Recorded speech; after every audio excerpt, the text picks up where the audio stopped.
The following is an account of that of Saint Magdalene de Pazzi, a Florentine Carmelite, as it is related in her life by Father Cipari.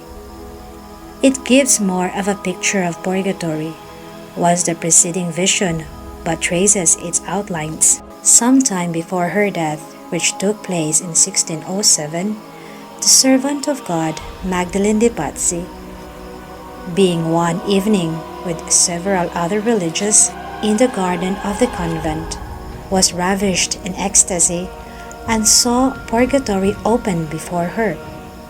At the same time, as she made known later, a voice invited her to visit all the prisons of divine justice and to see how truly worthy of compassion are the souls detained there. At this moment, she was heard to say, "Yes, I will go." She consented to undertake this painful journey. In fact, she walked for 2 hours round the garden, which was very large, pausing from time to time. Each time she interrupted her walk, she contemplated attentively the sufferings which were shown to her. She was then seen to wring her hands in compassion. Her face became pale, her body bent under the weight of suffering, in presence of the terrible spectacle with which she was confronted. She began to cry aloud in lamentation, "Mercy, my God, mercy!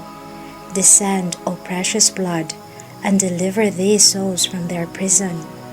Poor souls, you suffer so cruelly, and yet you are content and cheerful." The dungeons of the martyrs, in comparison with these, were gardens of delight. Nevertheless, there are others still deeper. How happy should I esteem myself were I not obliged to go down into them. She did descend, however, for she was forced to continue her way.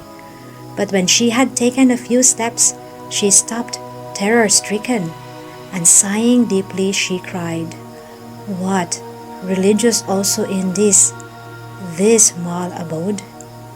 Good God, how they are tormented! Ah, Lord!"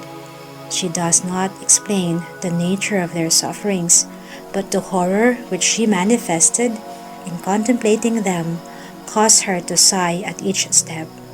She passed from thence into less gloomy places. They were the dungeons of simple souls and of children in whom ignorance and lack of reason extenuated many faults.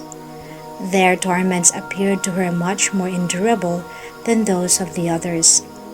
Nothing but ice and fire were there.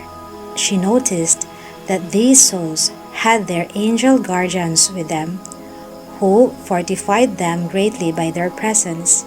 But she saw also demons, whose dreadful forms increased their sufferings. Advancing a few paces, she saw souls still more unfortunate, and she was heard to cry out, "Oh, how horrible is this place! It is full of hideous demons and incredible torments. Who, O my God, are the victims of these cruel tortures? Alas, they are being pierced with sharp swords. They are being cut into pieces." She was answered that they were the souls whose conduct had been tainted with hypocrisy.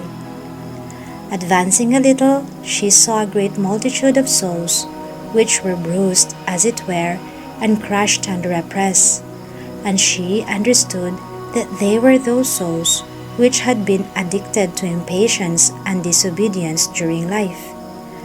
Whilst contemplating them, her looks, her sighs, her whole attitude betokened compassion and terror. A moment later, her agitation increased, and she uttered a dreadful cry. It was the dungeon of lice which now lay open before her. After having attentively considered it, she cried aloud, "Liars are confined in a place in the vicinity of hell, and their sufferings are exceedingly great. Molten lead is poured into their mouths. I see them burn and at the same time tremble with cold." She then went to the prison of those souls which had sinned through weakness and she was heard to exclaim, "Alas, I had thought to find you among those who have sinned through ignorance, but I am mistaken. You burned with an intenser fire." Further on, she perceived souls which had been too much attached to the goods of this world and had sinned by avarice.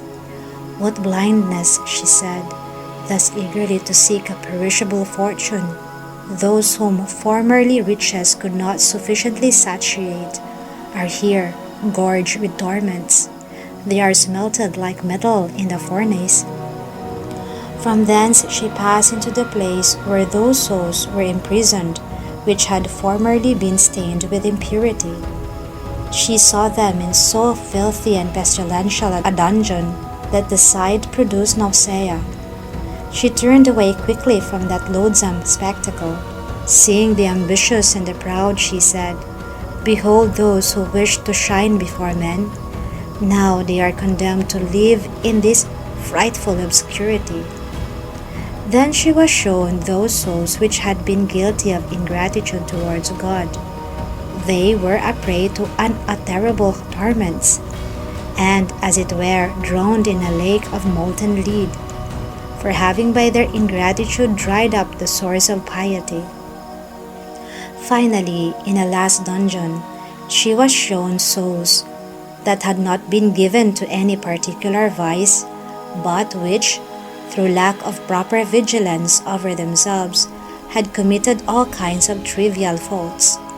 She remarked that these souls had a share in the chastisement of all vices in a moderate degree, because those faults committed only from time to time rendered them less guilty than those committed through habit. After this last station, the saint left the garden, begging God never again to make her witness of so heart-rending a spectacle. She felt that she had not strength to endure it. Her ecstasy still continued, and conversing with Jesus, she said to him, "Tell me, Lord, what was your design in discovering to me those terrible prisons, of which I knew so little and comprehended still less? Ah, I now see.